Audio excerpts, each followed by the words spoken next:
ಹಾಸನ ಜಿಲ್ಲಾ ಅರಕಲಗೂಡು ತಾಲೂಕು ಹುಲಿಕಲ್ ಗ್ರಾಮದ ಹಳೆಯ ಮನೆ ರಾಜ ಮಾಮ ಅವರ ಮೊಮ್ಮಗಳು. ಈ ಮಗು ಕೆನಡಾದಲ್ಲಿದೆ. ರಥೋತ್ಸವ ಸಂದರ್ಭವಾದ್ದರಿಂದ ಹುಲಿಕಲ್ಲಿಗೆ ಶ್ರೀ ವೆಂಕಟರಮಣ ಸ್ವಾಮಿ ರಥೋತ್ಸವವನ್ನು ತಾಯಿ ತಂದೆ ಅವರ ಕುಟುಂಬ ಸಮೇತ ಬಂದಿದ್ದಾರೆ.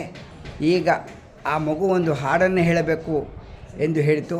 ನಾವು ನಮ್ಮ ಪ್ರಿಯ ವೀಕ್ಷಕರಿಗೆ ಮತ್ತು ನಮ್ಮ ಭಕ್ತ ಬಾಂಧವರಿಗೆ, ನಮ್ಮ ಯೂಟ್ಯೂಬ್ ಪ್ರಿಯ ವೀಕ್ಷಕರಿಗೆ ಎಲ್ಲರಿಗೂ ಒಂದು ಸರಿ ಕೇಳಲಿ ಎಂದು ಹೋಗಿ ಹಾಕುತ್ತಿದ್ದೇವೆ. ನಿನ್ನ ಹೆಸರೇನ ಪುಟ? ಸಂಹಿತಾ. ನಿನ್ನ ಹೆಸರೇನ ಪುಟ? ವಿಭಾ. ಹೇಳಮ್ಮ ಹಾಡು.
Thank you.